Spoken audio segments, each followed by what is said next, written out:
저는 북한 최고위층만 이용하는 극비 병원에서 12년간 간호사로 일했습니다.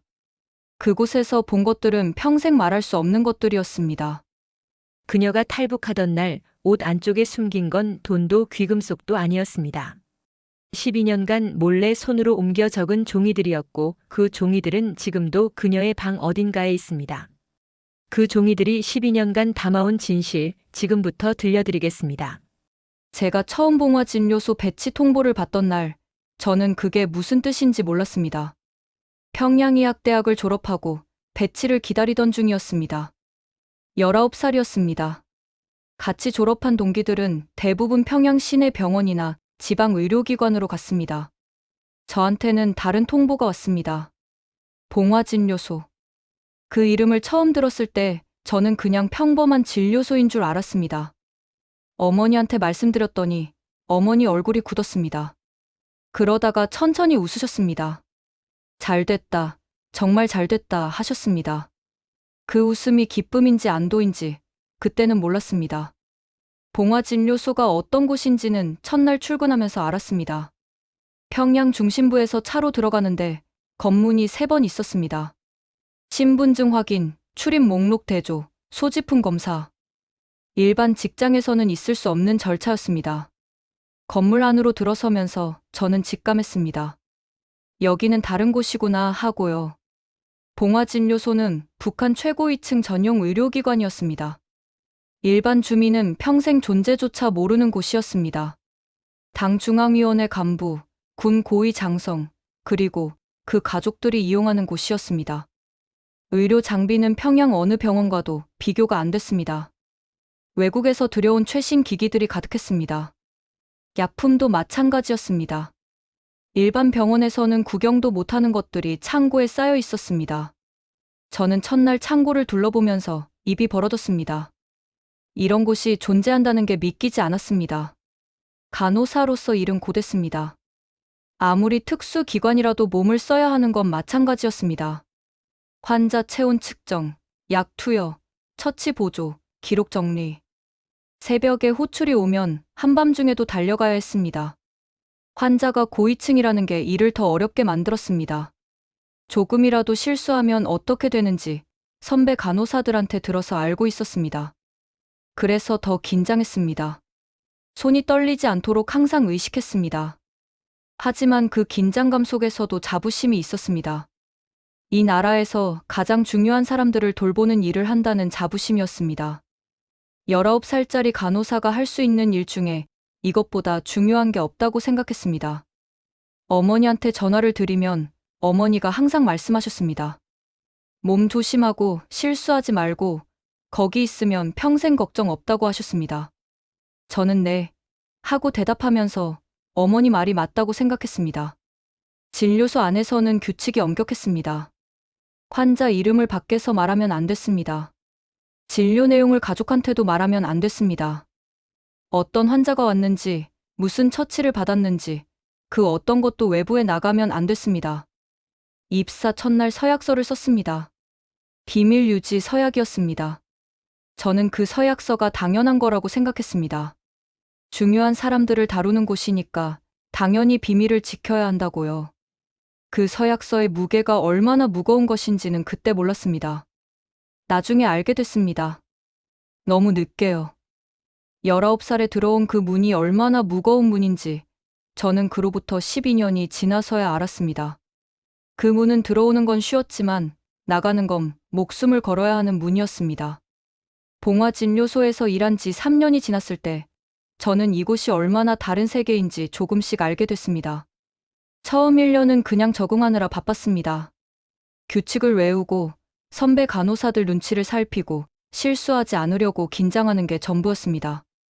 그런데 2년이 지나고 3년이 지나면서 주변이 보이기 시작했습니다. 처음엔 그냥 훌륭한 의료기관이라고 생각했던 곳이 시간이 지날수록 이상한 곳이라는 게 느껴졌습니다. 첫 번째로 이상하다고 느낀 건 환자들의 태도였습니다.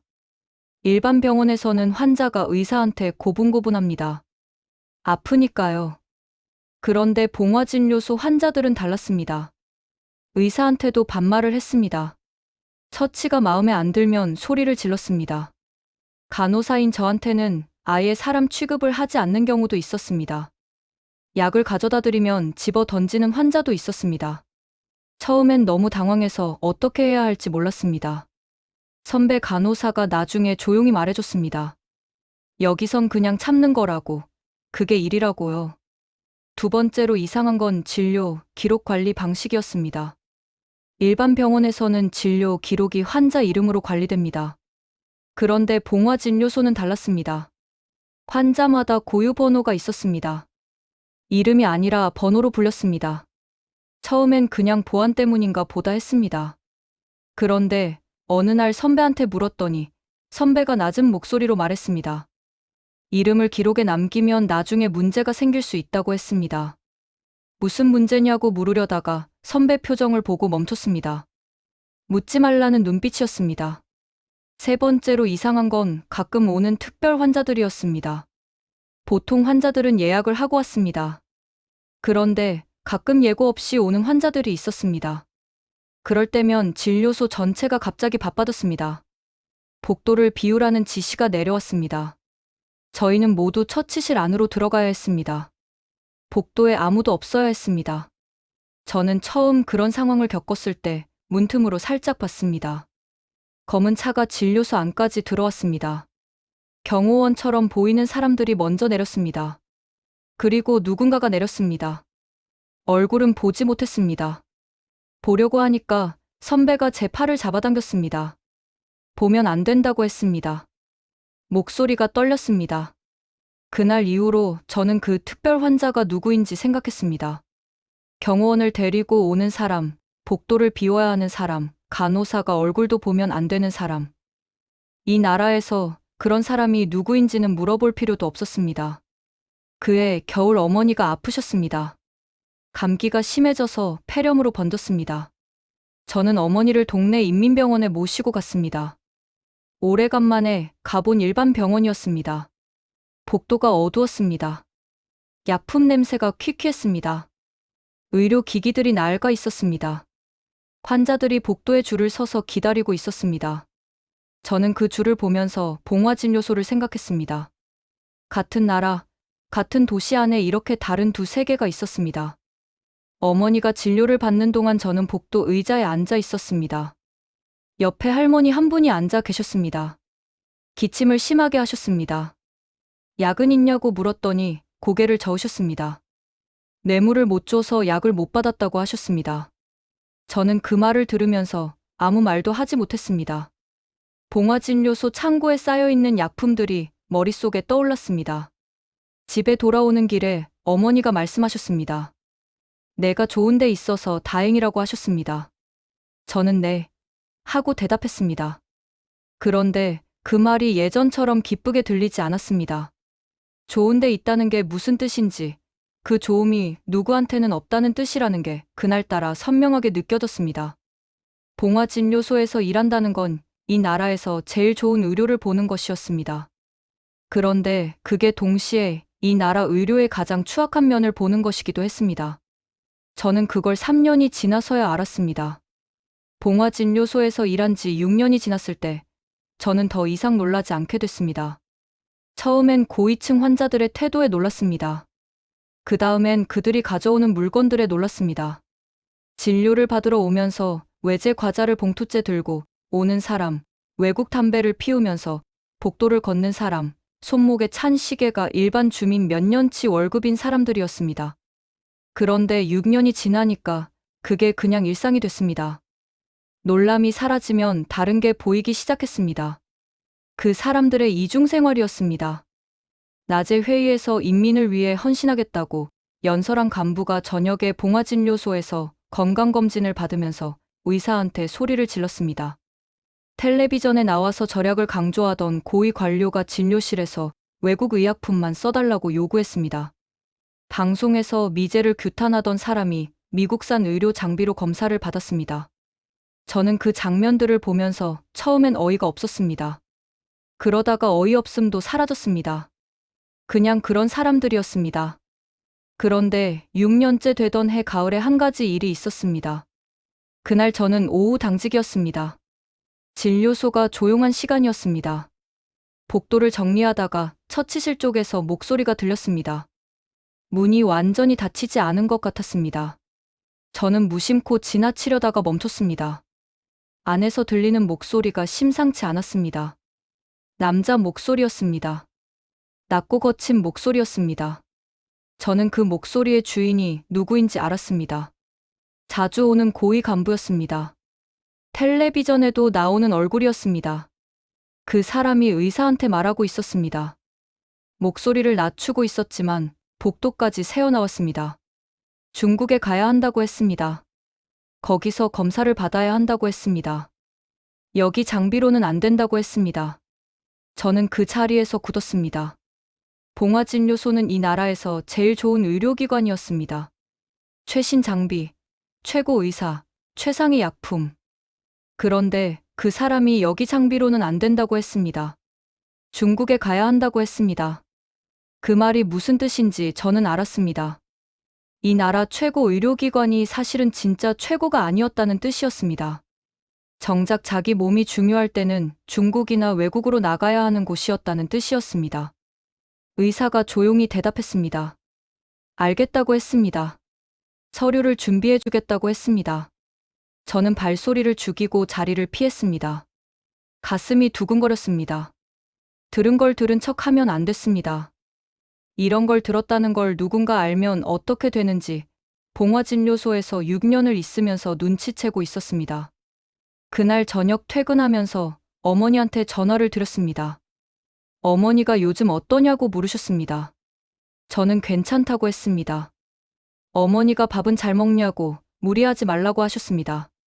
저는 네, 하고 대답했습니다. 전화를 끊고 걸으면서 그 목소리를 생각했습니다. 중국에 가야 한다. 그 말이 계속 귓속에 맴돌았습니다. 이 나라에서 제일 좋은 병원에서 일하는 사람들이 정작 자기 몸은 이 나라 병원을 믿지 않는다는 것. 그게 그날 제가 알게 된 것이었습니다. 그런데 그보다 더 충격적인 건 그 다음에 알게 됐습니다. 봉화진료소에서 일한다는 건 비밀을 지키는 일이었습니다. 그런데 비밀이 쌓일수록 그 비밀이 저를 짓누르기 시작했습니다. 처음엔 가벼웠는데 6년이 지나니까 숨이 막힐 것 같았습니다. 그 일이 있고 나서 2달이 지난 어느 날이었습니다. 2022년 초겨울이었습니다. 진료소 전체가 평소보다 긴장된 분위기였습니다. 며칠 전부터 뭔가 큰 환자가 올 것 같다는 느낌이 있었습니다. 청소 상태 점검이 평소보다 꼼꼼해졌고 의약품 재고 확인이 2번씩 이뤄졌습니다. 선배 간호사들 표정이 굳어 있었습니다. 저는 그냥 조용히 맡은 일을 했습니다. 그날 오전에 담당 의사가 저를 불렀습니다. 서류 정리를 부탁했습니다. 특별 진료실 쪽 캐비닛에 있는 서류들을 새 파일로 옮기는 작업이었습니다. 간단한 일이었습니다. 저는 알겠다고 하고 특별 진료실로 갔습니다. 캐비닛을 열었습니다. 파일들이 가득 차 있었습니다. 저는 하나씩 꺼내서 새 파일에 옮기기 시작했습니다. 기계적으로 하는 작업이었습니다. 내용을 볼 필요가 없었습니다. 그냥 옮기면 됐습니다. 그런데 한 파일을 꺼내다가 안에 있던 서류들이 바닥에 쏟아졌습니다. 저는 얼른 주우려고 허리를 숙였습니다. 서류들을 집으면서 무심코 첫 줄을 읽었습니다. 환자 번호였습니다. 그리고 그 옆에 진단명이 적혀 있었습니다. 저는 그 자리에서 손이 멈췄습니다. 진단명을 다시 읽었습니다. 잘못 읽은 게 아닌지 확인했습니다. 같은 내용이었습니다. 저는 서류를 들고 일어서려다가 그 다음 줄을 봤습니다. 날짜가 있었습니다. 최근 날짜였습니다. 그리고 치료 경과 메모가 있었습니다. 짧은 메모였습니다. 하지만 그 짧은 메모가 엄청난 내용이었습니다. 저는 손이 차가워지는 걸 느꼈습니다. 서류를 들고 있는 손이 떨렸습니다. 이게 무슨 의미인지 알았습니다. 이 서류에 적힌 내용이 세상에 알려지면 어떻게 되는지도 알았습니다. 그리고 이걸 제가 봤다는 사실이 알려지면 어떻게 되는지도 알았습니다. 저는 최대한 빠르게 서류를 정리했습니다. 아무것도 못 본 척했습니다. 손이 계속 떨렸습니다. 파일을 닫고 캐비닛에 넣었습니다. 아무렇지 않은 척 방을 나왔습니다. 복도에 나오자마자 심장이 쿵쿵 뛰었습니다. 벽에 기대고 싶었지만 그럴 수 없었습니다. 그냥 걸었습니다. 평소처럼 걸었습니다. 담당 의사한테 돌아가서 서류 정리 다 했다고 보고했습니다. 의사가 고개를 끄덕였습니다. 수고했다고 했습니다. 저는 네, 하고 돌아섰습니다. 얼굴이 굳어있지 않으려고 의식적으로 힘을 줬습니다. 자리로 돌아와서 앉았습니다. 다음 업무 서류를 폈습니다. 글씨가 눈에 들어오지 않았습니다. 그냥 펼쳐놓고 있었습니다. 옆에 선배 간호사가 지나가면서 별일 없냐고 물었습니다. 저는 웃으면서 네 했습니다. 아무렇지 않은 표정을 짓는 게 그렇게 힘든 적이 없었습니다. 퇴근 시간이 됐습니다. 저는 평소처럼 옷을 갈아입고 진료소를 나왔습니다. 검문을 통과했습니다. 차가운 바깥 공기가 얼굴에 닿았습니다. 걸으면서 아무 생각도 하지 않으려 했습니다. 그냥 발만 봤습니다. 발이 움직이는 것만 봤습니다. 그날 밤 집에 와서 누웠는데 그 진단명이 눈앞에 떠올랐습니다. 자려고 눈을 감으면 그 메모의 글씨체가 보였습니다. 저는 밤새 잠을 자지 못했습니다. 새벽에 일어나서 물을 마시면서 생각했습니다. 이걸 알고 있는 사람이 세상에 몇 명이나 될까요? 그리고 그 사람들은 지금 어디에 있을까요? 아직 살아 있을까요? 제가 본 건 그냥 서류였습니다. 종이였습니다. 하지만 그 종이가 그날부터 제 목숨의 무게를 바꿔놓았습니다. 가벼웠던 하루하루가 갑자기 무거워졌습니다. 그 서류를 본 다음 날부터 뭔가 달라졌습니다. 처음엔 제 기분 탓인 줄 알았습니다. 워낙 충격적인 걸 봤으니까 예민해진 거라고 생각했습니다. 그런데 며칠이 지나도 그 느낌이 사라지지 않았습니다. 아침에 출근하면 입구 경비원이 저를 보는 눈빛이 달랐습니다. 예전엔 그냥 통과시켜줬는데 이제는 한 번 더 쳐다봤습니다. 복도에서 마주치는 관리 직원이 저한테 말을 거는 횟수가 늘었습니다. 별 내용 없는 말이었습니다. 요즘 어때요? 힘들지 않아요? 이런 말들이었습니다. 그런데 그 말들이 자연스럽지 않았습니다. 무언가를 확인하려는 것 같았습니다. 저는 처음엔 흘려들었습니다. 하지만 일주일이 지나면서 확신이 생겼습니다. 누군가 저를 지켜보고 있었습니다. 결정적인 건 어느 날 오후에 있었습니다. 저는 기록실에서 서류 정리를 하고 있었습니다. 혼자였습니다. 그런데 문이 살짝 열려 있다는 걸 알았습니다. 분명히 닫고 들어왔는데요. 저는 아무렇지 않은 척 서류를 정리하면서 눈을 들지 않았습니다. 잠시 후 발소리가 들렸습니다. 누군가 지나가는 소리였습니다. 저는 고개를 들지 않았습니다. 발소리가 멈췄습니다. 잠깐 멈췄다가 다시 멀어졌습니다. 그날 퇴근하면서 저는 뒤를 돌아봤습니다. 아무도 없었습니다. 하지만 아무도 없다는 게 오히려 더 이상했습니다. 원래 퇴근 시간에는 다른 직원들도 같이 나오는데 그날따라 저 혼자였습니다. 집에 오는 길이 멀게 느껴졌습니다. 평소에 20분이면 걸어오는 거리인데 그날은 1시간처럼 느껴졌습니다. 걸으면서 계속 주변을 살폈습니다. 뒤를 따라오는 사람이 있는지, 같은 방향으로 걷는 사람이 있는지요. 있는 것 같기도 하고 없는 것 같기도 했습니다. 판단이 서지 않았습니다. 집에 도착했을 때 저는 아무것도 하지 못했습니다. 밥을 먹어야 했는데 손이 가지 않았습니다. 그냥 옷도 갈아입지 않은 채로 앉아 있었습니다. 창밖을 바라봤습니다. 평양 밤거리였습니다. 아무것도 달라진 게 없었습니다. 사람들이 걸어다니고 불빛이 있고 평범한 밤이었습니다. 그런데 저한테는 오늘이 경계선이었습니다. 그 서류를 보기 전과 본 후로 나뉘는 경계선이었습니다. 저는 그날부터 말수를 줄였습니다. 원래도 많은 편이 아니었지만 더 줄였습니다. 질문을 받으면 짧게 대답했습니다. 필요한 말만 했습니다. 누군가 저한테 말을 걸면 웃으면서 받아쳤지만 먼저 다가가지 않았습니다. 존재감을 지우는 게 목표였습니다. 여기 있지만 없는 사람처럼, 일하지만 아무것도 모르는 사람처럼 보이는 게 지금 살아남는 방법이었습니다. 그렇게 3주가 지났습니다. 감시받는 느낌이 조금 줄어들었습니다. 저는 어쩌면 그냥 제 착각이었을 수도 있다고 생각하기 시작했습니다. 너무 예민했던 거라고요. 그런데 그 생각이 틀렸다는 걸 알게 된 건 그로부터 또 2주가 지났을 때였습니다.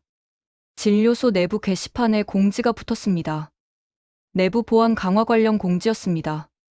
직원들의 행동 수칙을 다시 숙지하라는 내용이었습니다. 특히 기록물 취급에 관한 항목이 새로 추가돼 있었습니다. 기록물을 정리할 때는 반드시 담당자 입회하에 진행해야 한다는 내용이었습니다. 저는 그 공지를 읽으면서 숨이 막혔습니다. 담당자 입회하에 그 말이 무슨 뜻인지 알았습니다.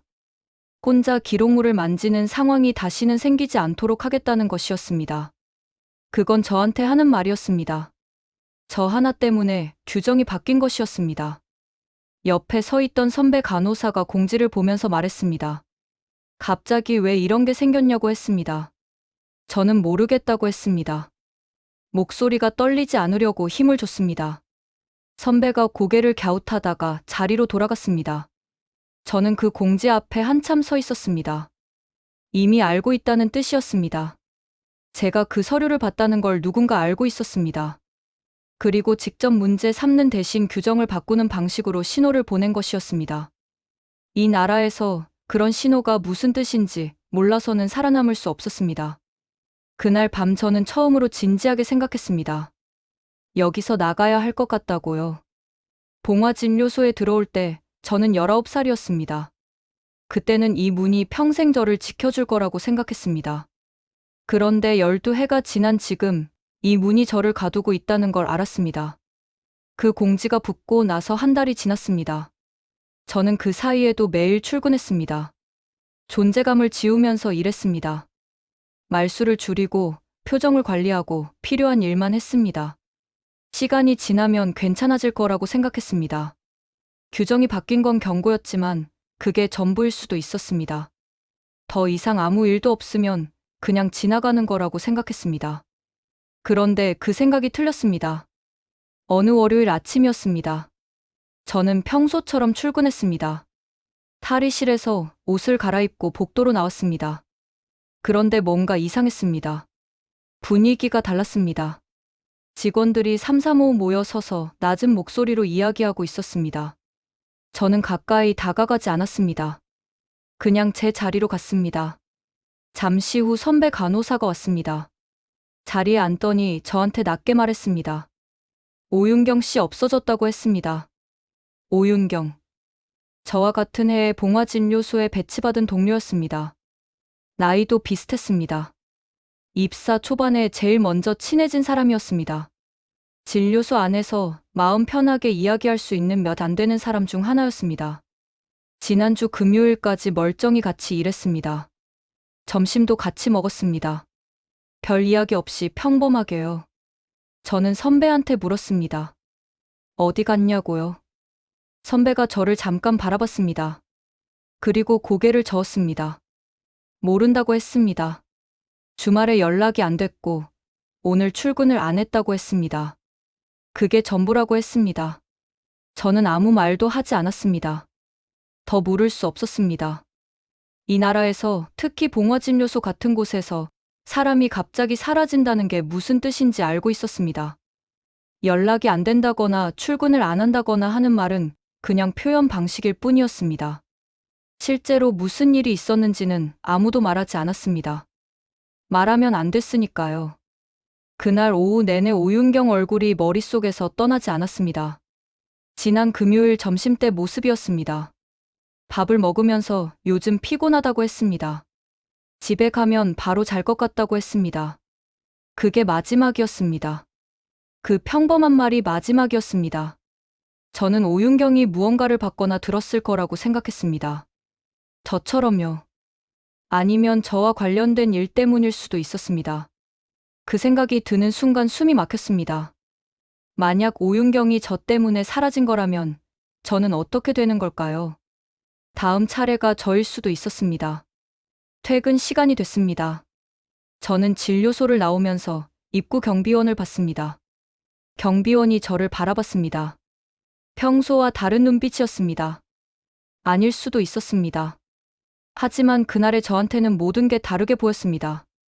집에 오는 길에 저는 결심했습니다. 더 이상 기다릴 수 없었습니다. 규정이 바뀐 것도 경고였고, 오윤경이 사라진 것도 경고였습니다. 두 번의 경고를 무시하고 세 번째를 기다리면 그게 끝일 것이었습니다. 세 번째는 경고가 아닐 테니까요. 그날 밤 저는 오래 앉아 있었습니다. 탈북을 생각해 본 적이 없었던 건 아니었습니다. 봉화진료소에서 일하면서 이 나라의 실체를 조금씩 알게 된 이후로 막연하게 생각한 적은 있었습니다. 하지만 막연한 생각과 진짜 결심은 달랐습니다. 그날 밤 처음으로 막연함이 결심이 됐습니다. 어머니는 2020년에 돌아가셨습니다. 붙잡을 사람이 없었습니다. 기다려줄 사람도 없었습니다. 이 나라에 저를 묶어두는 게 아무것도 없었습니다. 그게 그날 밤 처음으로 다행이라고 느껴졌습니다. 어머니가 살아계셨다면 이 결심을 못했을 거라는 걸 알았습니다. 저는 그날 밤 창밖을 오래 바라봤습니다. 평양 밤거리였습니다. 제가 태어나고 자란 도시였습니다. 19살에 봉화진료소에 들어와서 31살이 된 도시였습니다. 그 도시를 떠난다는 게 실감이 나지 않았습니다. 하지만 떠나지 않으면 안 됐습니다. 오윤경이 어디로 갔는지 저는 지금도 모릅니다. 한국에 와서 수소문해봤지만 찾지 못했습니다. 그냥 사라졌습니다. 이 나라에서 사람이 사라지는 건 그렇게 조용하고 빠릅니다. 결심을 하고 나서 저는 한 가지를 더 생각했습니다. 그냥 나가는 건 할 수 있었습니다. 방법을 찾고 돈을 모으고 때를 기다리면 됐습니다. 하지만 그냥 나가면 제가 본 것들이 아무 의미가 없어졌습니다. 그 서류에서 본 것들, 12년간 봉화진료소에서 목격한 것들이 그냥 제 머릿속에서 사라지는 것이었습니다. 아무도 모르는 채로요. 저는 그게 싫었습니다. 봉화진료소 기록물은 철저하게 관리됐습니다. 규정이 바뀐 이후로는 더 그랬습니다. 한꺼번에 가져가는 건 불가능했습니다. 하지만 조금씩은 가능했습니다. 저는 며칠에 한 번씩, 아주 조금씩, 핵심적인 내용만 손으로 옮겨 적기 시작했습니다. 직접 서류를 가져가는 건 위험했습니다. 대신 기억에 남는 것들, 중요하다고 생각하는 것들을 작은 종이에 적었습니다. 글씨를 최대한 작게 썼습니다. 접어서 속옷 안쪽에 넣었습니다. 들키면 어떻게 되는지 알고 있었습니다. 그래도 멈추지 않았습니다. 탈북 준비는 조심스럽게 했습니다. 봉화진료소에서 일하는 사람이 브로커를 쓰는 건 너무 위험했습니다. 브로커는 잡히면 이름을 댔습니다. 봉화진료소 간호사가 탈북하려 했다는 게 알려지면 결과가 어떻게 될지 몰랐습니다. 저는 혼자 해야 했습니다. 다행히 한 가지가 있었습니다. 봉화진료소에서 오래 일하다 보니 고위층 환자들이 중국을 어떻게 오가는지 어깨너머로 알게 됐습니다. 공식적인 루트가 아닌 루트들이었습니다. 그리고 국경 쪽 사정도 환자들 대화에서 조각조각 들어서 알고 있었습니다. 저는 그 조각들을 머릿속에서 맞췄습니다. 돈은 12년간 조금씩 모아둔 게 있었습니다. 봉화진료소 월급이 일반 병원보다 높았습니다. 쓸 곳도 많지 않았습니다. 혼자 사는 몸이었으니까요. 그 돈을 중국 돈으로 조금씩 바꿨습니다. 장마당에서 소량씩 환전했습니다. 떠나기로 한 날을 정했습니다. 2023년 초겨울이었습니다. 봉화진료소에 연차를 냈습니다. 아프다고 했습니다. 이틀짜리 연차였습니다. 이틀 안에 국경을 넘어야 했습니다. 이틀이 지나서 출근을 안 하면 바로 수배가 뜰 것이었습니다. 떠나기 전날 밤 저는 짐을 쌌습니다. 가방이 작았습니다. 옷 몇 벌, 돈, 그리고 그동안 적어온 종이들이었습니다. 종이들은 여러 겹으로 접어서 옷 안쪽 깊숙이 넣었습니다. 가방을 닫고 방을 한번 둘러봤습니다. 12년간 살았던 방이었습니다. 어머니가 쓰시던 물건들이 아직 몇 가지 남아 있었습니다. 가져갈 수 없었습니다. 저는 어머니 사진 한 장만 챙겼습니다. 그것만은 두고 갈 수 없었습니다. 새벽 4시에 집을 나섰습니다. 평양 거리가 조용했습니다. 가로등이 드문드문 켜져 있었습니다. 저는 걸었습니다. 버스를 2번 갈아타고 기차를 탔습니다. 평범한 여행객처럼 보이려고 의식했습니다. 긴장하면 티가 났습니다. 숨을 천천히 쉬었습니다. 국경 근처 마을에 내린 건 해가 질 무렵이었습니다. 미리 파악해둔 곳이었습니다. 강변으로 가는 길을 걸으면서 주변을 살폈습니다.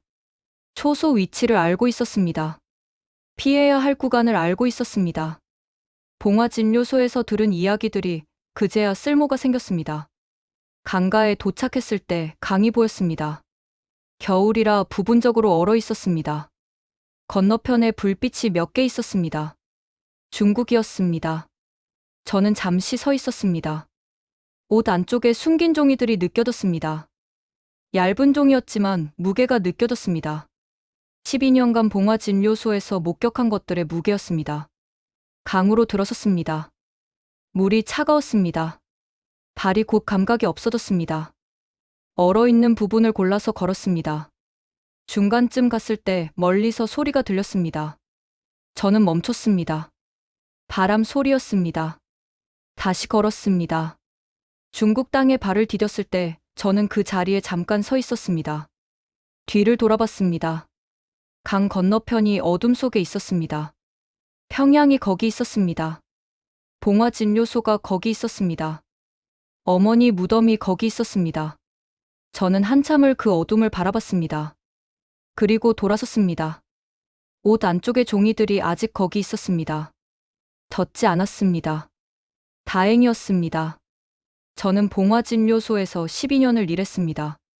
그 12년이 준 것 중에 마지막으로 챙겨 나온 건 월급도 경력도 아니었습니다. 아무도 몰랐으면 했던 진실이었습니다. 한국에 도착한 건 2023년 겨울이었습니다. 동남아를 거쳐 입국하기까지 석 달이 걸렸습니다. 그 석 달 동안 무슨 일이 있었는지는 말씀드리기 어렵습니다. 다만 옷 안쪽에 숨긴 종이들이 끝까지 저와 함께였다는 것만 말씀드릴 수 있습니다. 하나원에서 적응 교육을 받는 동안 저는 그 종이들을 꺼내지 않았습니다. 가방 깊숙이 넣어두고 건드리지 않았습니다. 누군가한테 보여줘야 하나 생각했습니다. 하지만 그러지 않았습니다. 이걸 꺼내는 순간 제가 어떤 사람이 되는지 알고 있었습니다. 봉화진료소에서 비밀을 훔쳐 나온 사람이 되는 거였습니다. 그게 저한테 어떤 결과를 가져올지 몰랐습니다. 한국이라고 해서 무조건 안전한 건 아니었습니다. 세상이 어떻게 돌아가는지 아직 몰랐습니다. 결국 저는 그 종이들을 공개하지 않기로 했습니다.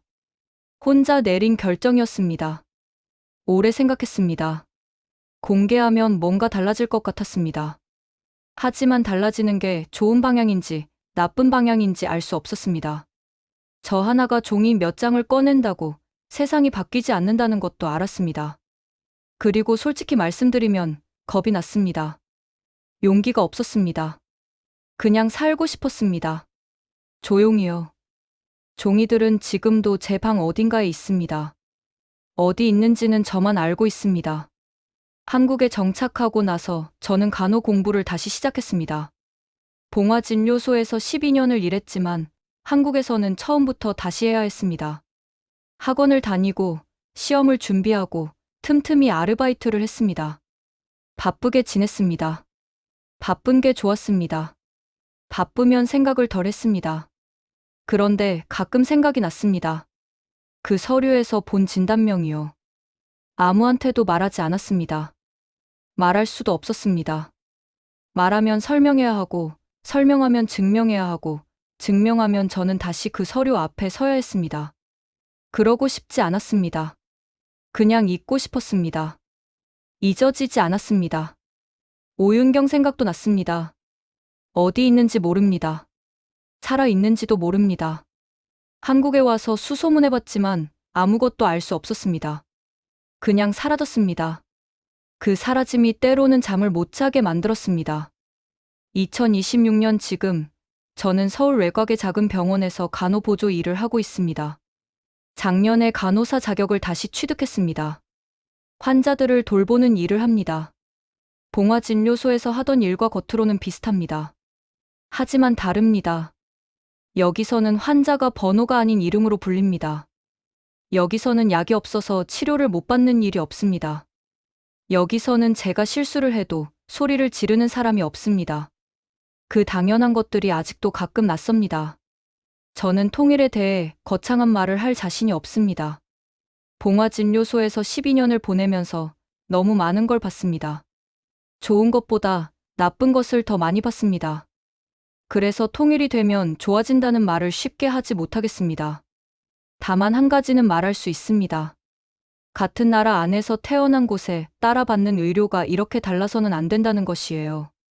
봉화진료소 복도를 비우고 들어오던 그 환자들과 뇌물이 없어서 약을 못 받던 복도 할머니가 같은 나라 사람이었습니다. 그게 지금도 마음에 걸립니다. 그 종이들은 아직 제 방에 있습니다. 언젠가 꺼낼 날이 올 수도 있고 영영 안 꺼낼 수도 있습니다. 아직 모르겠습니다. 저는 그 비밀을 들고 강을 건넜습니다. 그런데 강을 건너고 나서 알았습니다. 비밀은 공개한다고 사라지는 게 아니었습니다. 그냥 평생 안고 가는 것이었습니다.